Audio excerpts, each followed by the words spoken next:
What's going on there, everyone? Ease here, and we're doing a quick video on an alternative cooling fan for your motorcycle. In particular, we're installing it on my KTM. Okay, now I've already had this fan installed.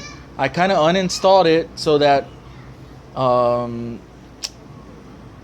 I actually uninstalled it because I didn't think I needed it anymore. But the other day when I was trail riding doing some really tight stuff, it started to boil over from out here. So that tells me that with the speeds that I'm going, I really need to have a cooling fan again. Anyway, so where to get the cooling fan, guys? You can pick this up online. I picked this one up, I believe, on eBay a long time ago. Now, do not spend more than, I'd say, $30. Do not spend more than $30 on this.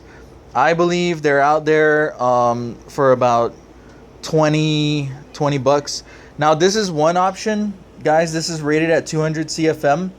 There's a Delta fan. It's called a case server fan that is rated at like 250 CFM, I believe. This one works though. When this is on the radiator and it's on, you can really feel the heat being pulled away. So it doesn't take much for these little radiators to disperse heat. All you got to do is get a little wind through them. So the one thing you're looking for is that it's a 12 volt DC motor. You want to make sure that it's 120 millimeters by 120 millimeters. Okay. And it should fit. It'll fit perfect, and I'll show you guys in a minute. Now, some of the other things you'll need is a good pair of wire cutters, a fusible link, okay, which is already hooked up here. There's no fuse in here, so it's not live right now. Some shrink wrap, some wire shielding, zip ties, and some wire. Okay. So let me get some of this stuff installed, and then I'll bring you guys back on to see it. Okay, guys, this is the fan fitted in to the radiator. As you can see, it fits perfectly in the inside dimension. Now in the outer part, if you saw earlier, it was cut up here in the corner, and the reason why I had to cut it is because it was coming into the thermostat. Now another thing you're gonna have to do is find a longer bypass hose. The original one, I believe, goes like straight across, and it will not accommodate this fan. So in the end, I'll show you how this hose is run. I believe yeah, that's how I have it. It's going up across, and then it runs down, and then down into the bottom of the radiator feed. Now, another thing that I did to kind of help waterproof, it says on this particular fan, if you look up that number, it says that this is already waterproof. But for extra measure, what I did was I put some RTV on it. I also sprayed some electrical silicone in there to waterproof the circuit board. Then up here, I just put a little strip of shrink wrap just as extra insulation, so that any vibration or whatever, these wires won't get chafed. Now, I usually run them so that they're not in harm's way, but just for added protection from the elements, I just put a span of shrink wrap there just in case. All right, we'll continue. Okay, next thing you're gonna need, guys, is a toggle switch. I have one up here. I just picked this one up from eBay. Okay, so basically it's just on off. Okay, very simple, and I only use this fan when I'm in if I'm in traffic on the street, or if I'm going super slow on a trail. That's the only time I turn it on. After that, I just flip it off, and that's it. And I can tell whether this fan is on or off because it's not a super quiet fan. It makes some noise, and also it does pull a lot of heat, so I feel it on my leg the whole time. Okay, so we got some of the wiring already here, right? So I just wanted to show you how I have this wired. Now I have the negative here just mounted to the subframe here, and then I have the positive going through the air box. And the reason why I did this is so that I don't have to pull the whole seat off in order to troubleshoot this. If there's any problem with this fan, I'm gonna check the fuse first. replace. It came with a 10 amp. I replaced it with a 4 amp, or yeah, I believe it's a 4 amp, so that this is always going to be the weakest link in this bike.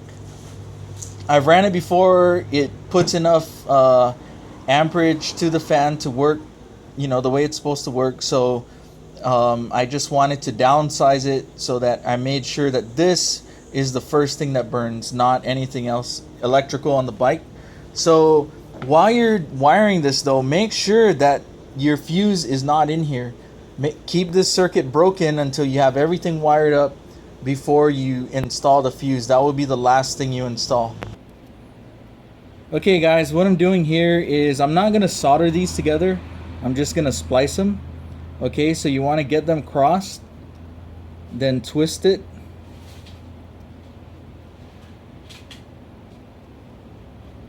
Twist them around each other. Okay.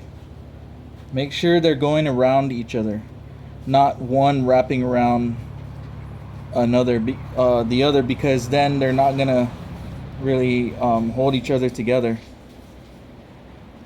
Okay, and now you want to have a little bit sticking out. Okay, and then what you're going to want to do is bend this around each other. Okay, and so it's going to kind of look like a little knot there, but this connection will not break, and it's really tight. And this is the alternative, guys, to soldering. And then all you're gonna do here is the finished product is you're gonna throw a little bit of shrink wrap over it and shrink wrap it together. And I do it this way instead of soldering, because if I need to replace this fan, I don't need to break the solder or cut these wires shorter. I can just undo this knot here by just unraveling it the opposite way, right? Which I'm gonna have to do anyway, because I actually forgot to feed the shrink wrap in there. Common mistake when you're in a hurry. Okay, so now I have a chance to feed the shrink wrap, and I'm not too late to like have to break solder or anything. It's back to normal, back to where it was. Okay guys, you can see here I fed the shrink wrap over the wire now. Now all you do is take a lighter. That works. There you go. And then you just, real quickly put it over the shrink wrap, and you can see it just shrinks and conforms to the shape of the splice here. So now you pretty much have a weatherproof shield right there to keep the wire out of keep the moisture out of the wire, to keep it from corroding and messing up the connection. Okay guys, now that we have everything kind of wired up the way we need it to be, I went ahead and installed the fuse. Now before I tuck everything in, button everything down, I want to make sure that the wiring is correct. As far as the way I routed it, I know that's good to go, but I just want to make sure that it works. So I want to make sure that when I press this switch, that fan starts blowing, and as you can hear it, it's pushing a lot of air through there. Okay, so let me just go around to the other side. I don't know how well you can hear it with the audio, but it's really getting air out of that radiator for sure. Okay, and that's the whole thing, is you just need air to flow from one side of the radiator to the other, so that we can get the heat out of there, right? So we can displace some heat and keep this thing cooling off the engine. That's the whole purpose of having this fan in the first place. So, all right, we're gonna button everything up, and then we'll see how it looks after it's all back together. All right guys, now we have everything buttoned up. Okay, as you can see, everything fit back the way it was supposed to fit. And right down in here, you can see the fan. Okay, there she is. Now we're gonna flip the switch on.